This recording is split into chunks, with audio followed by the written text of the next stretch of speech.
하나님의 말씀 열왕기상 8장 37절에서 40절까지 보겠습니다.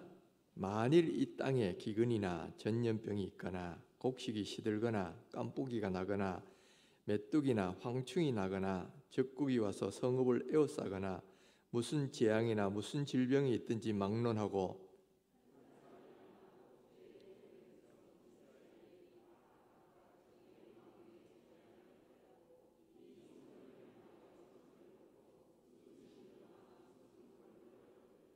주는 계신 곳 하늘에서 들으시고 사하시며 각 사람의 마음을 아시오니 그들의 모든 행위대로 행하사 갚으시옵소서. 주만 홀로 사람의 마음을 다 아심이니이다. 그리하시면 그들이 주께서 우리 조상들에게 주신 땅에서 사는 동안에 항상 주를 경외하리이다. 아멘. 지금 전 세계 모든 사람들의 가장 큰 관심이 뭐겠어요? 코로나19 이 전염병이죠. 우리가 뉴스를 딱 틀면 제일 먼저 나오는 게 코로나에 대한 이야기예요.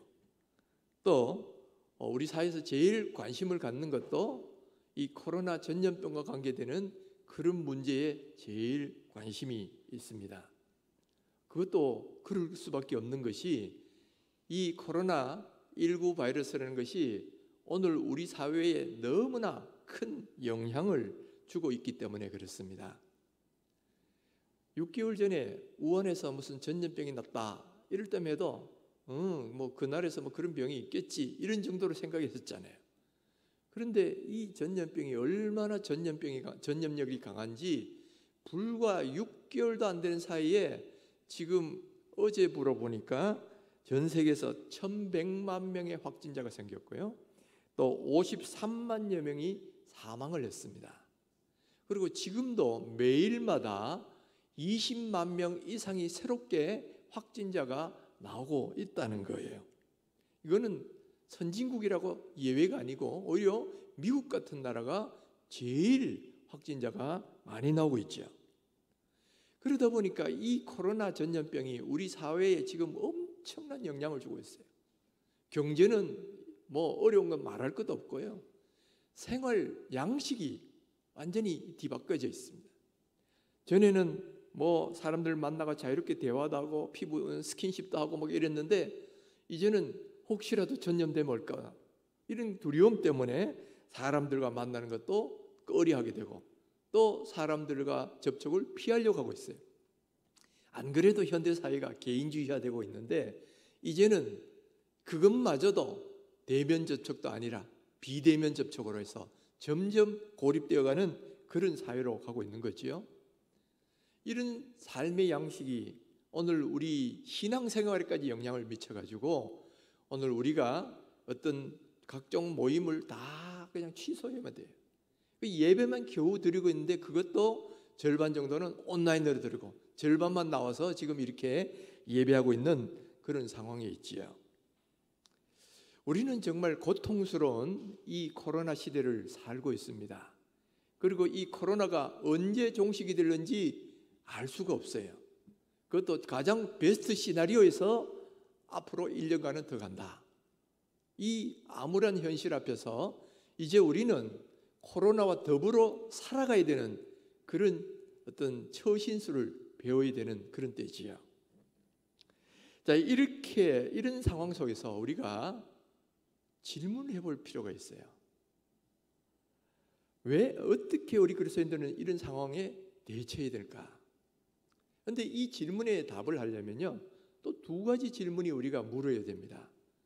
첫째는 하나님은 왜 이런 코로나를 우리에게 허락하셨을까 하는 질문하고요. 두 번째는 그러면 지금 우리는 그리스도인으로서 어떻게 이 상황에 대처해야 되느냐 하는 이 두 가지 질문이 오늘 우리에게는 굉장히 중요한 숙제가 되어 있다는 거예요. 여러분, 우리는 분명히 믿는 것은 하나님께서는 모든 역사의 사건을 주관하고 계신다는 것, 섭리하는 분이라는 건 우리가 분명히 믿어요. 그리고 이 코로나도 분명히 하나님의 섭리 아래서 진행되고 있다는 것도 우리가 확실히 믿는 거예요.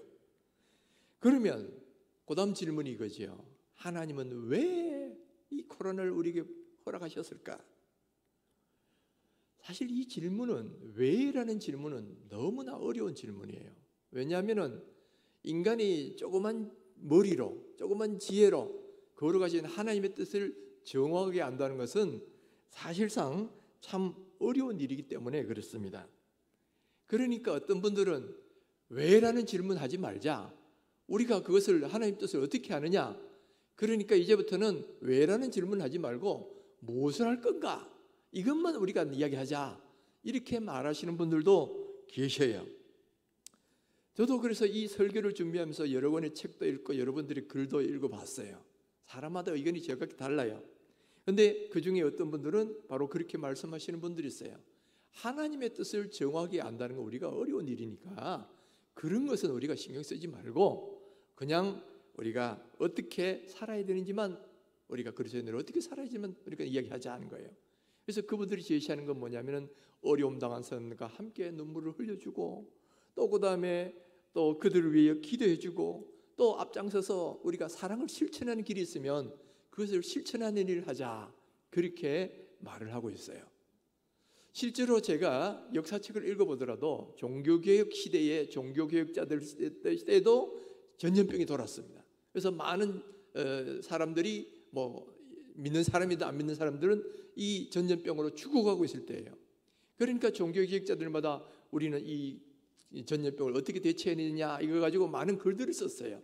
근데 그분들은 보면 관심이 왜 그러냐 이런 데 관심이 있는 게 아니고 우리가 어떻게 되느냐, 그래서 이 성도들을 놔두고 다른 데로 피해야 되느냐, 아니면 내가 걸릴 위험성을 감수하더라도 그들을 도와야 되느냐, 주로 이제 거기에 대해서 많은 글을 써놓은 것을 보았어요.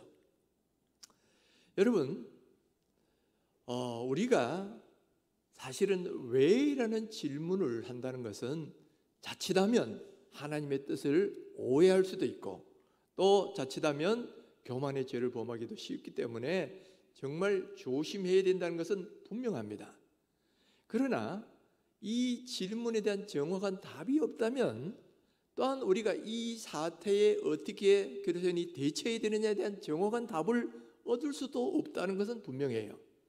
우리가 어려움 당한 사람을 돕고 하는 것도 중요한 일이지만은, 또 우리가 코로나에 안 걸리기 위해서 조심하는 것도 우리가 당연히 해야 될 일이지만은, 그러나 그건 본질적인 이야기는 아니거든요. 만약에 하나님이 이 코로나를 통해서 어떤 뜻하신 바가 있고 우리에게 뭔가 말씀하시려는 것이 있다면 우리는 그것을 들으려고 해야 정확하게 문제가, 전곡이 찔리는 거고 정확한 문제 해결이 일어날 수 있다는 거예요. 그래서 저는 이 부분에 대해서 조심스럽지만은 성경은 이런 문제에 대해서 어떻게 말하고 있는지, 그리고 우리는 이 현실을 어떻게 봐야 되는지에 대해서 한번 같이 고민하고 또 생각해 봐야 된다는 것을 오늘 말씀드리려고 하는 거예요. 먼저 우리가 고난이나 재앙에 대한 성경적 원리를 한번 볼 필요가 있어요. 우리가 성경을 통해서 쭉 보면 이 하나님이 우리에게 고난을 주실 때나 어떤 재앙을 주실 때는 어떤 단 하나의 원리나 이유에 의한 것이 아니라는 것이 분명해집니다. 어떤 때는 이런 이유로, 어떤 때는 저런 이유로 주신다는 거죠. 우리가 성경을 보면 분명히 어떤 재앙이 인간의 죄 때문에 하나님의 벌로서 주시는 경우가 분명히 있어요. 예를 들면 노아의 홍수는 그 시대의 악함에 대한 하나님의 징벌이었다는 건 성경이 말씀하고 있습니다. 그리고 소돔과 고모라를 멸망시킨 것도 하나님이 그 죄악에 대해서 징벌하신 거다, 이것도 분명히 성경이 말씀하고 있어요. 또 바벨론, 이스라엘 백성이 바벨론의 포로로 잡혀가게 된 그것도 이스라엘 백성들이 바로 범죄하고 또 이 죄악을 지은 것에 대한 하나님의 징계라는 것도 성경은 분명히 말씀하고 있다는 거예요. 그리고 전염병도 마찬가지입니다. 어떤 전염병은 하나님이 분명히 재앙으로 벌로서 내리신 전염병이 있다는 거예요. 레위기 26장 25절 보면 이스라엘 백성이 하나님의 말씀을 거역하고 범죄하면 여러 가지 재앙을 내리시는데 그 중에 하나가 이 연병을 보내시겠다 하는 말씀이 나와요.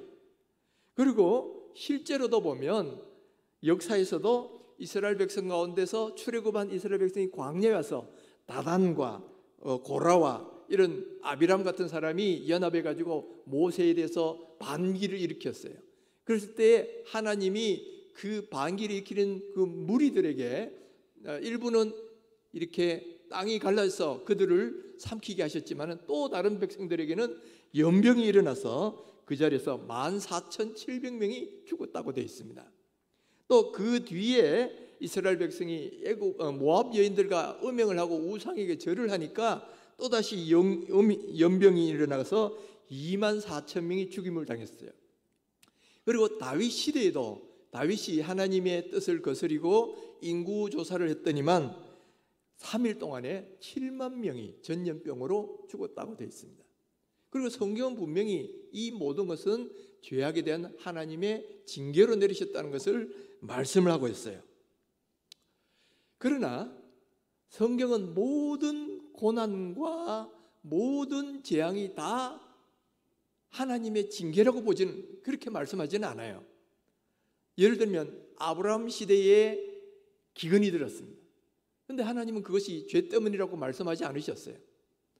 또 이 신약 시대에도 이 글라우디오 황제 시기에 전 이 근동 지방에 가뭄이 들었습니다.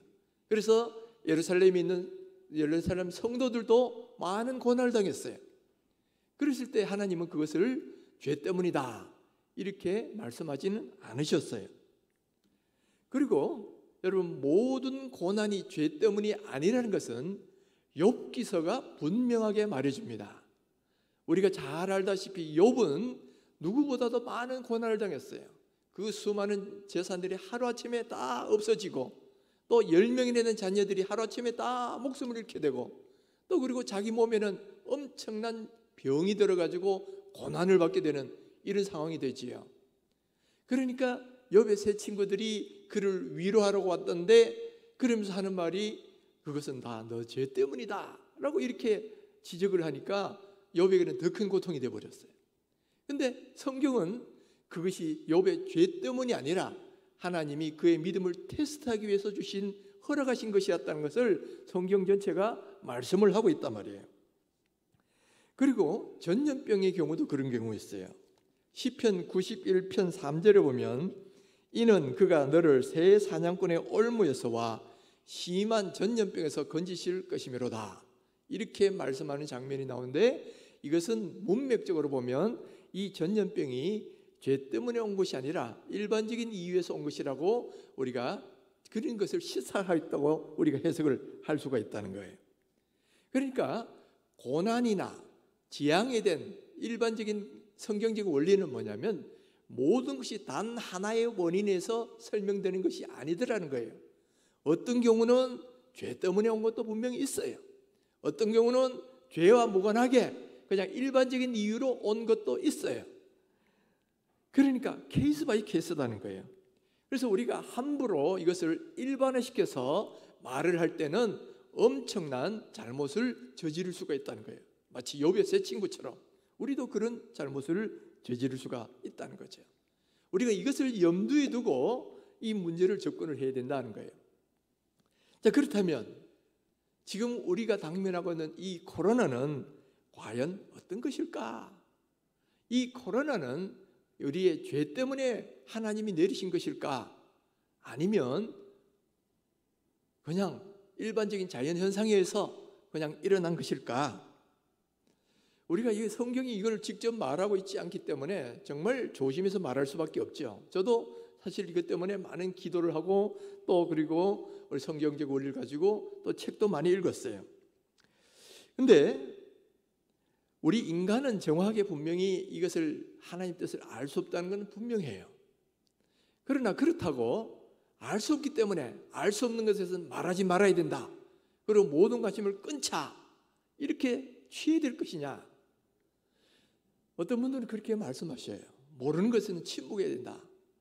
그러나 여러분, 만약에 그렇게 따진다면 예수님께서 마지막에 재림의 징조에 이런 것이 있으니까 너희가 이런 것을 보거든 대비하라, 그런 말씀도 우리는 무시해야 되는 거예요. 왜냐하면 이것이 정확하게 재림의 징조인지 아닌지 우리가 정확하게 알 수 없다면, 어떤 현상을 보고 아무 판단도 못한다면 재림도 대비할 수 없는 이야기가 되는 거예요. 분명히 어떤 재림의 징조가 일어난 것이 우리가 보게 된다면 주님께서는 그것을 대비하라고 우리에게 보여주신 것일 텐데, 현상을 보면서 하나님의 뜻을 그래도 때로는 물론 잘못 발견할 수도 있겠죠. 재림의 징조가 아닌데도 재림이다, 이런 사례는 얼마든지 있었어요. 이런 건 분명히 조심해야 되지만은, 그렇다고 어떤 판단도 하지 말아야 된다 그러면 우리는 이 재림의 징조에 대해서도 판단하지 말아야 돼요. 그러면 어떻게 하는 주님의 재림을 대비할 수 있겠느냐는 거예요.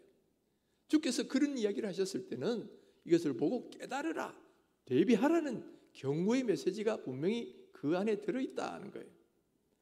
여러분, 이 코로나 문제도 저는 마찬가지라 생각을 합니다.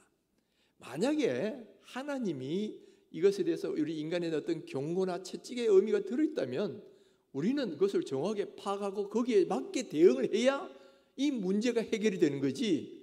지금 하나님이 자, 너희들 너 이 잘못 회개하려, 이거 조심해야 돼, 그리고 이거 잘못 회개해야 돼, 그러면서 채찍질하고 있는데 하나님 나 아파요, 하나님 제발 때리지 마세요, 이것만 말하고 있다면 여러분, 그게 제대로 된 해법이겠느냐는 거예요. 내가 이걸 잘못했어요, 다시는 안 그럴게요, 용서해 주세요, 이렇게 해야만 그게 정확한 문제 해결이 아니겠느냐 이 말이에요. 그래서 우리는 조심스러운 이야기지만은 그래도 하나님의 뜻을 알아가려고 하는 노력을 해야 된다는 거예요. 그래야 문제에 대한 본질적인 해결이 되기 때문에. 자, 그러면 우리가 조심스럽게 한번 접근을 해보십시다. 이 코로나가 여러분 한번 보세요. 과거에도 전염병은 여러 번 있었습니다. 사스, 메르스, 돼지열병, 에볼라, 많은 전염병이 있었지만은 그것은 어떤 지역에서 일어나다 끝나버렸어요. 그러나 지금 이 코로나는 그런 것하고는 차원이 다르죠. 이거는 100년에 한 번 나올까 말까 하는 거예요. 그리고 더구나 지금 과학과 의료 기술이 지금 과거와는 비교할 수 없을 정도로 이렇게 발달한 시대에도 이렇게 쩔쩔매고 대처하지 못할 정도로 엄청난 재앙으로 우리에게 다가오고 있단 말이에요. 그렇다면 이것이 과연 우연이 된 것일까? 우연이 된 것일까? 한번 질문해 볼 필요가 있죠. 그리고 만약에 혹시 이것이 죄라면은, 죄 때문이라면 실제로 우리 주변에 그런 죄가 있느냐 한번 돌아볼 필요가 있잖아요. 우리 주변에 정말 하나님을 진노케 하는 죄가 있느냐를 한번 돌아볼 필요가 있는 거예요. 그런데 여러분, 지금 오늘날 이 세상을 보세요. 이 세상을 보시면 정말 어느 때보다도 음란의 문화가 이제는 매스미디어나 무슨 인터넷, 스마트폰이 발달해서 더 모든 사람에게 속속까지 다 퍼져 있어요. 이제는 10대들이 오히려 N번방 사건을 일으키고 있다 이 말이에요. 그리고 동성애, 하나님이 가정이 여기시는 동성애가 이제는 오히려 인권이다 해가지고 그걸 오히려 권장하고 조장하는, 법적으로 보호하는 이런 방향으로 지금 이 사회가 가고 있어요. 그리고 뿐만 아니라 지금 이 사회가 돈에 대한 탐욕은 그 어느 때보다도 많고요, 자연 환경에 대한 파괴의 행위도 그 어느 때보다도 가장 극심한 시기에 와 있다는 거예요. 그러면 또 그 외에도 강포와 또 여러 가지 많은 죄악들이 있을 텐데 이것이 과거에도 없었던 게 아니에요. 그러나 지금의 이 인류가 범하고 있는 수준은 이때까지 했던 어떤 것보다 더 극심한 시기에 와 있다라는 거예요. 그렇다 그러면 예수님께서도 마지막 때는 노아의 때와 같다 그런 말씀하셨단 말이에요. 노아 때 같이 그렇게 음란함이 많을 것이고 강판 일이 많을 것이다 그랬는데 과연 지금 우리가 그런 상황에 살고 있는 것이 아닌가는 한번 진지하게 돌아볼 필요가 있다는 거예요. 만약 그것이 맞다면 이것은 하나님이 거기에 대한 진노로, 경고로 우리에게 주시는 메시지일 수도 있다는 거예요. 그렇기 때문에 알 수 없기 때문에 아무것도 판단하지 말자, 이렇다 그러면 여러분 이거는 정말 중요한 메시지를 놓치고 있을 수도 있다는 거예요. 물론 여러분 구체적인 잘못 판단할 수는 있어요. 처음에 우한에서 나오니까 이것은 믿는 사람을 탄압하는 공산당에 대한 하나님의 경고다 이렇게 생각을 했었어요. 그러다가 신천지에서 일어나니까 하나님이 저 이단을 징벌하시는 거다 이렇게도 생각을 했었어요. 또 저 동성애 클럽에서 막 번지니까 이건 동성애자들에 대한 하나님이 손보시는 거다 뭐 이렇게도 생각을 했었어요. 그러나 이것이 전 세계로 확장되고 또 그리고 이 교회까지 들어오는 이게 뭐냐, 이럴 때는 그렇게 판단하는 것에 우리가 다시 한번 재고하고 조심할 수밖에 없는 거죠. 그런 것은 분명히 조심해야 됩니다. 그렇지만은 그렇다고 아무것도 판단하지 말고 그냥 넘어가자, 그러기에는 여러분 이 팬데믹 코로나 사태는 너무나 세계적인 영향이 큰 그런 어떤 것이다 하는 거예요. 그렇다 그러면 이것을 어떻게 봐야 되겠냐? 저는 우리가 정확한 하나님의 뜻을 알 수는 없지만은 이 우연히 일어난 현상이라기보다는 죄로 인한 하나님의 경고일 가능성이 더 높다고 생각을 해요. 왜 그러냐? 바로 지금 우리 사회가 범하고 있는 하나님에 대해서 교만해서 하나님 없이 살아가려고 하고 하나님은 없다라고 지금 노골적으로 주장하는 사람들도 있죠. 하나님을 모독하고 사탄교를 숭배하는 사람들도 지금 있어요. 거기다가 지금 전 세계적으로 저지르고 있는 음란의 죄, 또 동성애와 또는 뭐 온갖 지어지는 이런 모든 것들을 바라본다면 이것은 이 시대를 향한 하나님의 경고의 메시지일 수 있다. 그것이 오히려 더 그름직한 해석이 아니겠느냐, 저는 그렇게 생각을 해요. 여러분, 만약에 그것이 맞다면요, 지금 우리가 해야 될 것은 뭐냐? 바로 오늘 열왕기상 여기에서 말씀하시는 이 기도 내용을 우리가 꼭 명심을 해야 된다는 거예요. 다시 한번 보십시다.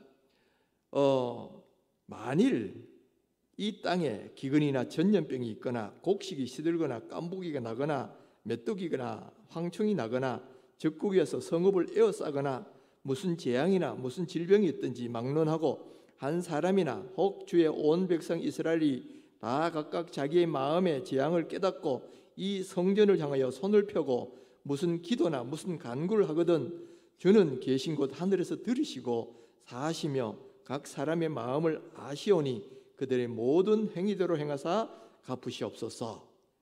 주만 홀로 사람의 마음을 다 아심이니이다. 자, 이것은 솔로몬의 기도입니다.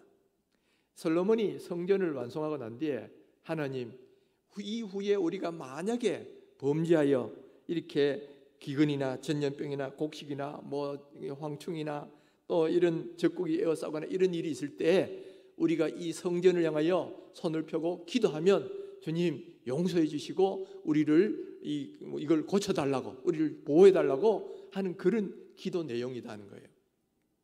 오늘 우리가 이 코로나 앞에서 해야 될 가장 중요한 것이 바로 이것이 아닌가라는 생각을 해요.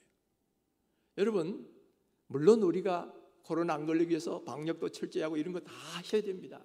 또 그리고 아픈 사람들, 지금 고통받는 사람들을 돕기 위해서 섬기는 일도 우리가 이 시간 이 그리스도인으로서 해야만 돼요. 그렇지만은 더 본질적으로는 뭐냐면은 만약에 이것이 죄로 말미암았다면 이 죄에 대해서 먼저 회개를 해야 모든 문제가 풀린다는 거예요. 제가 죄라고 이야기하니까 이제 조심스러운데, 그러면 왜 교회는 그러면 왜 왔습니까? 또 이런 반론을 할 수 있잖아요. 그럼 죄로 인간한 것 같으면 저 안 믿는 사람한테나 일어나야지 왜 교회에서 이런 일이 일어납니까? 그런 질문도 할 수는 있어요. 그러나 우리가 성경을 볼 때 여러분, 어떤 곳에 공동체의 재앙을 내리실 때는 의인이라고 해서 그것에서 면제되는 게 아니에요. 노아 시대에 홍수를 내리셨을 때 노아는 의인이었지만 역시 노아의 가정도 피해를 입었죠. 그 홍수 안에 건짐을 받긴 했지만 모든 그 땅과 그 수확들이, 소출들이 다 없어졌어요. 또 소돔과 고모라를 질멸하실 때도 여러분 그 안에 롯이라는 의인이 살았습니다.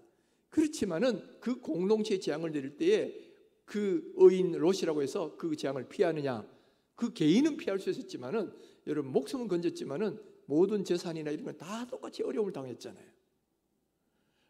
그건 마찬가지예요. 여러분 바벨론 포로로 잡혀갈 때 이스라엘 백성이 범죄해서 하나님이 그런 재앙을 내리셨어요. 그랬을 때에 거기 보면 다니엘, 예레미야, 에스겔과 같은 선지자들과 의인들도 있었습니다. 그러나 그들도 다 포로로 잡혀갔어요. 이것은 뭘 말하느냐? 여러분 하나님이 어떤 공동체에 진노를 내리실 때는 그 속에 의인들이 있다고 해서, 하나님을 잘 믿는 사람이 있다고 해서 그들은 예외가 되고 뭐 나머지들만 받고, 이게 아니더라는 거예요. 분명히 그 공동체 안에서 같이 있다 보면 함께 고난을 당하고 함께 어려움을 당할 수가 있어요. 믿는 사람들도.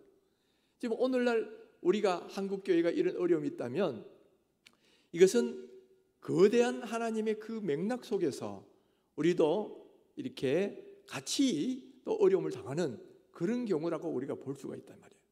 또 아니면 어쩌면 한국교회에 대한 하나님의 경고 메시지가 있을 수도 있어요. 너희들 그따위로 신앙생활 하니까 너희들 회개된다, 이런 경고 메시지가 들어있을 수도 있어요.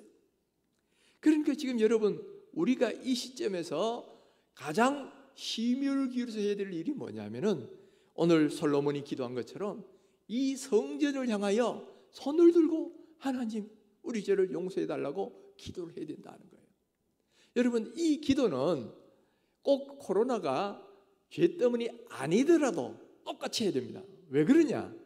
여러분 이 거대한 재앙 앞에서 우리가 하나님 앞에 기도할 때는 뭐예요? 겸비해서 기도해야 되잖아요. 겸비해서 기도할 때에 내 모든 죄, 코로나와 관계하지 않은 그런 죄가 있더라도 그것도 다 해결하셔야 돼요. 왜냐하면 성경 말씀에 죄란 놈이 하나님과 우리 사이를 내어서 그 기도를 듣지 않게 만드신다고 말씀하셨기 때문에, 우리가 먼저 우리의 이 코로나를 하나님께서 해결해 달라고 기도하려고 그러면 우리 안에 있는 더러운 죄를 다 먼저 회개하셔야 돼요. 겸비하게 하나님 우리가 이렇게 잘못했지만은 하나님 용서해 달라고, 그렇게 기도하면서 이 코로나가 빨리 지나갈 수 있도록 해달라, 이렇게 기도하는 것이 올바른 기도다 하는 거예요. 그것은 코로나가 죄 때문에 온 것이라 해도 더욱더 그 죄에 대한 회개가 필요하고요, 그것이 아니더라 하더라도 기도하는 나의 죄를 위해서라도 그런 회개 기도가 전제가 되어야 된다는 거예요. 그러면서 우리는 하나님 앞에 이렇게 겸비하게 기도해야 됩니다. 역대하 7장 14절을 보면, 내 이름으로 일컫는 내 백성이 그들의 악한 길에서 떠나 스스로 낮추고 기도하며 내 얼굴을 찾으면 내가 하늘에서 듣고 그들의 죄를 사하고 그들의 땅을 고칠지라. 정말 우리가 겸손하게 죄에서 떠나고 스스로 낮춰서 겸손하게 기도하면 하나님이 우리 땅을 고쳐주시겠다고 약속하고 있잖아요. 만약에 코로나가 죄로 말미암아 끝나면 그 코로나의 죄를 해결을 먼저 하셔야 되고요, 그게 아니더라도 오늘 기도하는 우리 자신이 죄에서 떠나서 하나님 내 죄를 용서해 주시고 겸비하게 기도할 때 하나님 들어주시옵소서, 이렇게 기도하면 하나님이 그 기도를 들으신다라는 거예요. 혹은 여러분 만약에 이것도 저것도 아니고 난 모르겠다 싶으면 차라리 이렇게 기도하시면 좋아요.